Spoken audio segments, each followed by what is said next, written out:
What's up everyone, my name is Alpha and today we're back with a very special video. Today we're on Pokemon Legends of Arceus and this will be a continuation from the previous challenge video. Today we're going to try to beat Pokemon Legends of Arceus completely 100%ed, complete the Pokedex and everything. Now we're going to see how long that takes us because we have a few extra hours since we did start quite earlier than the rest of the population of the global release. So we have an advantage, but we want to see entirely how long will it take while I explore the history region and complete the Pokedex and also beat the entire game. Now certain things I will try to explain and try to help you along the way as a mini guide because certain Pokemon are very difficult to find, and as well certain Pokemon are just more difficult to catch, and it's almost impossible to find certain Pokemon, which I personally almost gave up on, so you better watch out for that. Anyways, let's begin off the video by checking off our starter. Our starter Pokemon really depends on what you're feeling. Any Pokemon we find here, since I'm partly doing a challenge run with this, which is connected to the previous video I did on Pokemon Legends of Arceus, I chose Cyndaquil as my starter Pokemon. As we continue on, what you want to do is continuously catch any Pokemon you see. Any new Pokemon you see, just throw a ball at it, it'll most likely catch. The catch rate in this game seems to be higher than regular catch rates because everything will be caught in a Pokeball and simple stuff like that. You know, when you engage in battles, just do like a bit of chip damage to it, they'll be caught. Everything should be super simple up until a little later part into the game. As well, there are certain spots which will make the game easier. You want to actually head into this meadow area where all the Beautiflies are and also defeat them. The Dustox as well, you know, Beautifly, Dustox, interchangeable. They change between night and day cycle, which you have to look out for. So certain Pokemons obviously spawn in the daytime, certain Pokemons spawn in the morning time. So you gotta be worried about that. But this is a great training spot, so you could steamroll through the game a little bit easier than normal. Things you gotta look out for: a rarer Pokemon. There's Pokemon that spawn exclusively in certain areas, and there's only a certain amount of them. And as well, certain Pokemon such as Ralts or Curlia or most psychic types, most first stage psychic types will run away from you. So you have to be very careful. You have to use the sneak feature in this game. So by crouching around grasses or anything, try not to get spotted by a Pokemon, which is a very interesting feature in the game. I really enjoy myself. So you want to sneak around and make sure you got some angles on them, throw a ball at them, or engage them in fights. But be careful, if you engage them in fights, they can mostly run away. Pokemon that run away from you include Baneri, Abra, Ralts, Togepi especially. Togepi is a whole different story of annoying, but those are some certain Pokemons to get through as well. Don't try to catch any alpha Pokemons as you start off the game, as we're just gonna go through. We're trying to clear through all the noble Pokemon and then get to the end. Of course, as you are seeing, we're defeating the noble Pokemon. You can't catch any of the noble Pokemon while you're fighting them, which is unfortunate. You had to come back, get a completely different way. So that's what you gotta look out for. Don't try to catch any alpha Pokemon, you're just wasting your money. You'll be able to catch some after the game, which is what I've been seeing, or which I've been experiencing. So any alpha Pokemons with red eyes, I just avoid them. They're boss Pokemon, they're really strong, and most of the time just defeat them so you get some XP candies. That will actually help you a lot more than just trying to catch them, because from my experience, I've never caught a single alpha Pokemon until I beat the main story of the game. If you guys do catch an alpha Pokemon before you beat the game, send me the clips down below. And if you guys are finding this video very helpful, please don't forget to leave a like, comment down below some types of videos you want to see on the channel, and also subscribe if you guys are not already. It'll greatly help my channel as we are passing 30,000. I think we're at 31,000. So shout out to you guys for supporting the channel. So this is my attempt at catching a Scyther. It's not the best, obviously, as Scyther destroys my Quilava, so we have to come back for Scyther a little next time. One great thing in this game, you just don't black out if one of your Pokemon dies or if your entire team dies. So you can just walk away and go heal up your Pokemon. You only black out if you get murdered by a Pokemon. So, you know, if it shoots me with Hyper Beam, that's a whole completely different story. Now, another thing is there are certain different Pokemon that are extra annoying to catch. Things that are flying in the air, you have to get yourselves like a flying ball, some like light balls like that. I don't really use heavy balls. I mainly stick to Pokeballs normally. Pokeballs, the Great Balls, those are the things I really use. Besides that, there's not too much for me to do. If I do see a dimension portal though, I want to go on a little rant for you. If you do see a dimension portal, you get the notifications that a dimension time-space portal is spawning. Run to it, search around the area, go to that area, because that is the most important area if you want to complete the Pokedex. Now, completing the Pokedex, very difficult thing. There's over 250 Pokemon you gotta catch. A few of them our event Pokemon, Shaman, Fion, Manaphy, and Arceus. You don't have to catch. Outside of that, catch every single thing in the Pokedex. Certainly, some harder Pokemon such as Rhyperior, Porygon 2, Porygon Z, Magmortar, Electivire, all these Pokemon are trade evolution Pokemon. I understand there is a shop where you could trade in MP points so you could get some items so you can evolve them easier without even trading Pokemon.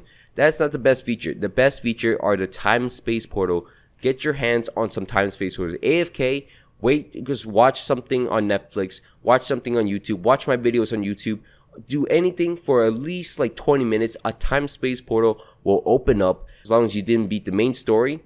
And as long as you beat the post game. That's what I've been realizing. I don't think time space portal happens when you're attempting the post game.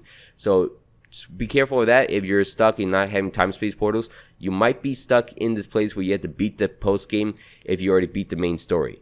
But once you're in the time space portal, run around. Just run around and get all the items possible. Because the items that could spawn are very useful. You can get the link cable in here, the electrolyzer for free, the magmarizer for free, the upgrades, the dubious disc, all of them. I actually never got a Reaper Cloth.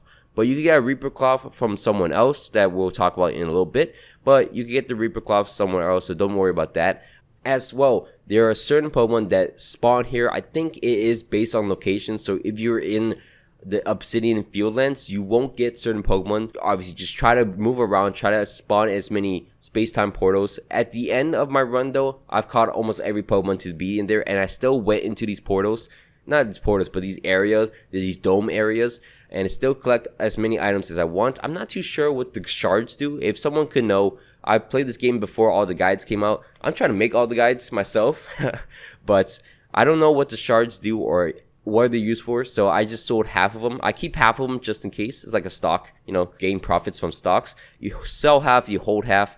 I held half of them. I sold the other half because I'm not too sure if they're needed for something, but I kept them.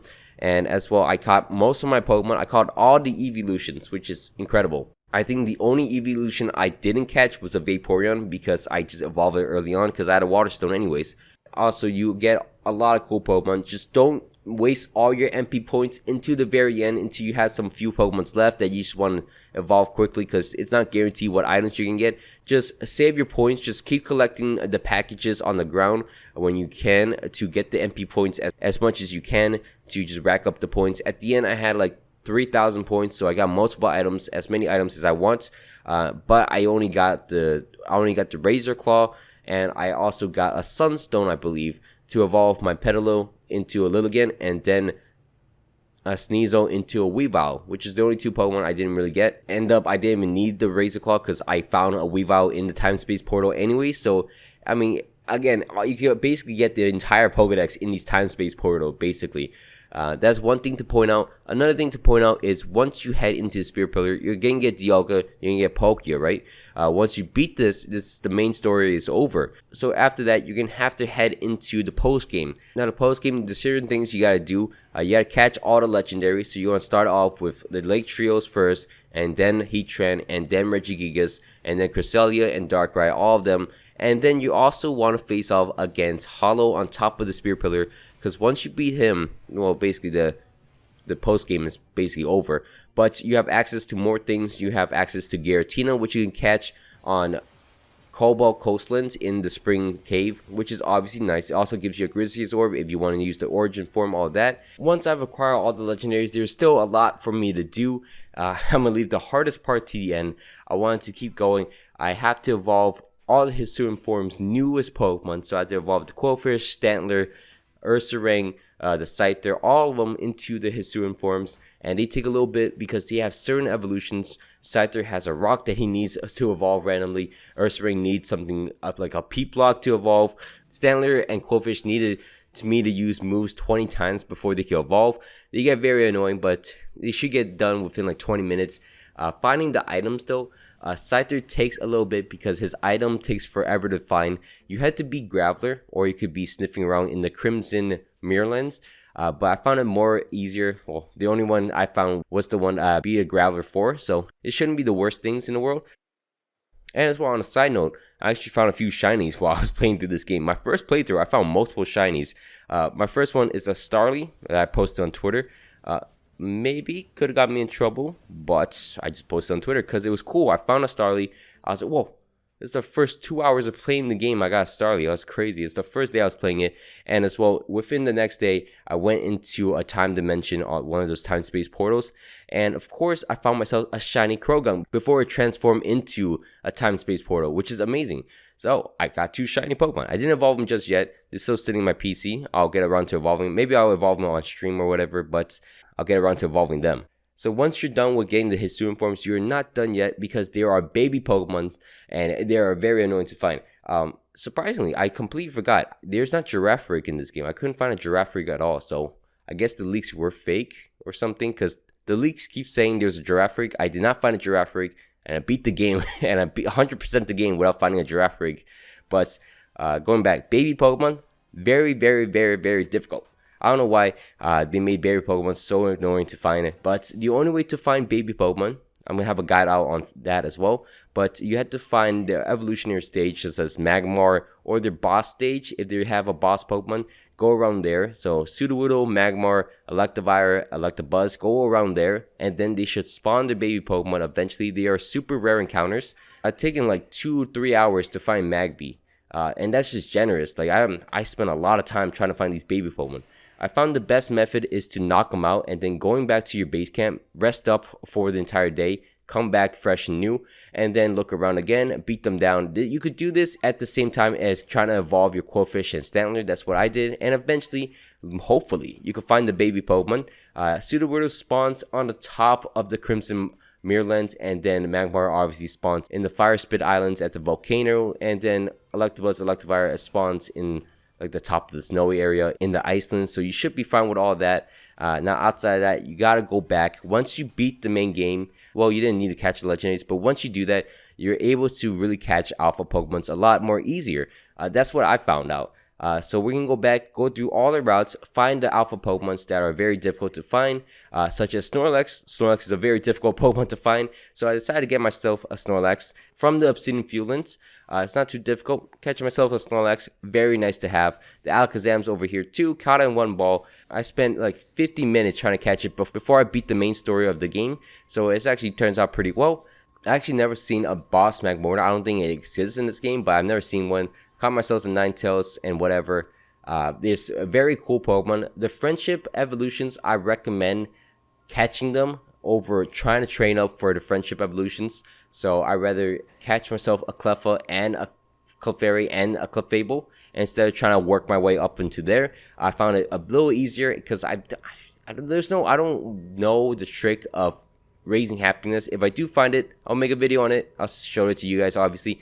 But besides then, I don't really mess with the friendship evolutions. So I decided just catch it myself. I caught the Happiny, caught the Chansey, and caught the Blissey all on its own 3 separate occasions. I caught Togepi first, and you can see me try to catch this Togepi. It was very difficult. I had to hunt it down. And then I caught myself the Togetic in the sky with the Sky Ball, obviously, and just evolve it with a Shiny Stone that I got from the Portal Dimensions. And there's multiple Crobats that could spawn anywhere. There's a lot of Crobat alpha Pokemon so you could just catch. Coronet Heights, you should be fine with that. Things are getting a bit more simple. There's certain Pokemon that are more difficult to find, and I'll give you some examples. Munchlax, difficult to find. He spawns in 2 different areas in the Obsidian Fieldlands, like the top near the tree over there. It's kind of annoying to find, but he is up there. But you can also find him in the spring in the Icelands. So you want to go over here, right next to where you face off against Avalok in the main story. Munchlax is a super rare encounter here, and it takes me a few hours to actually find him. I just have to reset. I beat all the Pokemon, I reset. I beat all the Pokemon, reset, until I finally found myself a Munchlax. Once I found this Munchlax, it was game over because I knew this thing was mine. It's the most difficult Pokemon to find for a little bit. I was hunting that for a few hours. I was so disappointed. I was looking in the Obsidian Fieldlands. I should have been looking in the spring, the hot spring in the Icelands, because it's much better, a better spawn location overall. From there though, there are obviously a Lopunny here that I need caught. And then the next Pokemon that is difficult to find, that's kind of annoying, is a Cherubi. All you gotta do for Cherubi is headbutt trees in the Obsidian Fieldlands. I found mine in the back. You know where Scyther is, or you know where the Scythers are, where you fought against Cleavor? Around that area, that's where I found a Cherubi. I'm not too sure if I have footage of it, but if I do, it'll be right here. But Cherubi is right there. Might make a video on it because Cherubi is very difficult. I couldn't find Cherubi for hours. I just kept headbutting trees. Found myself a Burmy, Wormadam, everything everywhere, except a Cherubi. I even found Cherum before a Cherubi, but that is where it is. Just in case you didn't find out, if I was going to replay this, these are tips and tricks that I would really want to know. Because at the start of the game, I saw Munchlax. I tried to catch it. It ran away from me. I was like, oh, I mean, Munchlax spawned here, so I'll just come back later. So it never came back. I never saw another Munchlax in the Obsidian Fieldlands ever again. So if you ever see a rare Pokemon, if you see any Pokemon that you never caught before, go out and catch it. Because you will regret it. You will regret it so hard. So all the basic Pokemons are like respawns, like Starly, Bidoof. You know, you don't worry about them too much, but it should help. Another one that's kind of difficult that I kind of had to look up with the scarce information that I even have is the Hisuian form Zora. To find Hisuian form Zora, you have to go into the Icelands, go into one of the special tunnels, and then he has a very special niche spawning place. So if you did not know that, there is no guarantee you can even find it. So you have to know that to go there, unless you explore and then you can find it. But like, really, it was very niche. Like, I don't know. Vulpix was a very difficult one. I did not know where Vulpix spawned because it never spawned for me when I was looking there, because I had to go there multiple times to get the souls for Spiritomb. That'll be the next talk we have. But Vulpix is very difficult because I just didn't know where it spawned, and it actually spawned on the high cliffs of Cobalt Coastlands. So you want to go there, you want to go back and forth on this giant cliff. Most likely it'll spawn over here next to the Alpha Vulpix that you can find as well. I swear I just never seen it spawn, but there's a lot of four-legged Pokemon here. It makes sense.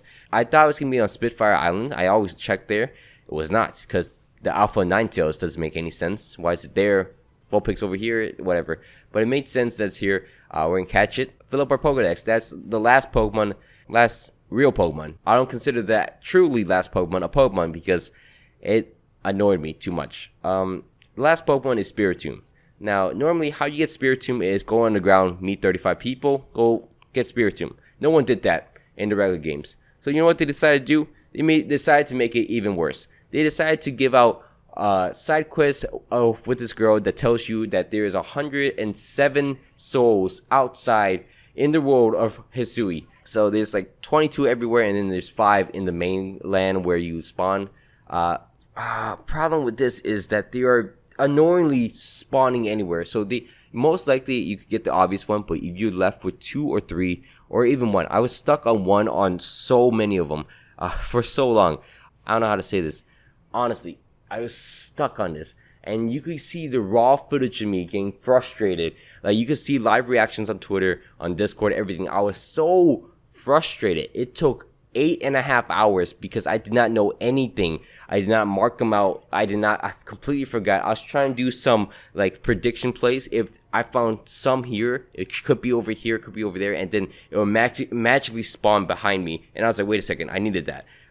The easiest one I found out was obviously the main island where you are in the Survey Corps. There is only 5 of them, and you can find them pretty easily. That's the one I maxed out first. The next one I did was the Cobalt Coastlands.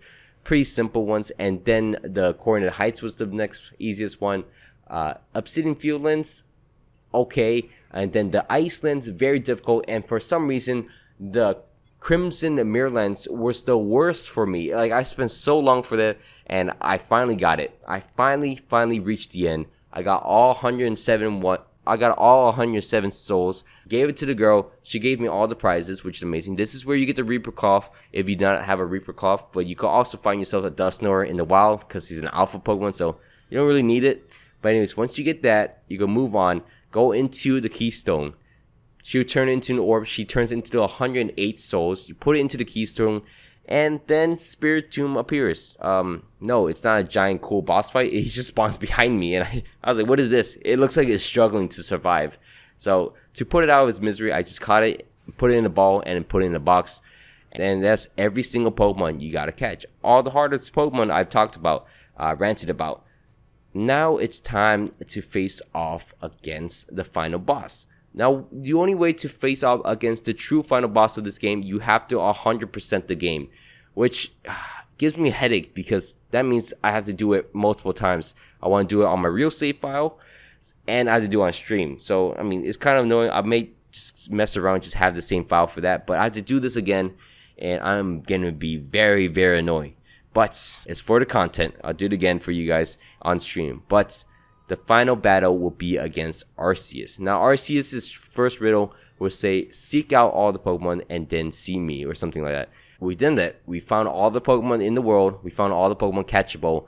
And now we face off against Arceus. Arceus' final battle is an actual boss battle where you have a mixture of Pokemon battles and also the new form of action style battle, which I completely love. I love this so much. And this battle gave me so much like adrenaline. This was such a sick battle. I'm sorry I'm ruining it for you if I'm spoiling, but you joined 100% video. Like, of course you're gonna get spoiled, but this was insane. This was absolutely insane. I could not believe it. Now, I've died so many times by it, and if you are a true Pokemon fan, I don't really care. You can play how I want. But if you want to get the true experience, I recommend if you ever die, just restart the battle. Do not continue the battle where you left off. Restart the battle so Arceus has full health. You're going to feel much better. It's going to feel good once you beat him. Because I was like, oh my god, I'm running out of time, running low on sleep. I just got to start editing my videos. But no, I want to restart the battle, full health. I'm going to beat Arceus without any extra help. I wanted a harder Pokemon game. They gave me a hard Pokemon game. I'm not just going to back away from this challenge. It's absolutely the most hardest thing I could do. So I am going to face off against Arceus, and we eventually, his moveset's very strange. I time his moves better, and as you see, I hit red HP. I'm one shot away from death, and I rolled into his explosion, but it doesn't count because the rolling mechanic is broken. I rolled, avoid any damage, hit him in the face with a bomb, and Arceus is dead. We put him down. He is done. He's over. We've beaten Pokemon Legends of Arceus completely. We 100% Pokemon Legends of Arceus. We completed Professor Oak's challenge. Well, Professor Oak's not even alive at this point, but we completed Professor Oak's challenge, and that felt amazing. 55 hours of gameplay. I have 48 hours of recording, which is funny, but I have 58 hours of gameplay. I think I went AFK for a few hours because I need to take a shower, eat, do human things, but 55 hours in 4 days of playing Pokemon Legends of Arceus. And I must say, this is absolutely one of my favorite Pokemon games of all time. Maybe definitively my favorite Pokemon game of all time. I am part of the hype crew. Maybe I'll change my opinion over time, but this is my favorite Pokemon game, and if you guys are as hype as this, I'm just going to try to 100% on stream as well. If you guys want to see me, join my links in the description, my Twitch channel, my Twitter, to get notified of what's going on. But thank you so much for watching the video all the way to the end. I hope you guys all enjoyed this video. New type of video.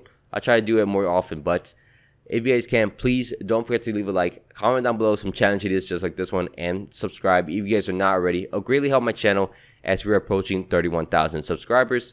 My name's been Alpha. Hope you guys all had an amazing day, and good luck in your Pokemon Legends Arceus adventure. Peace.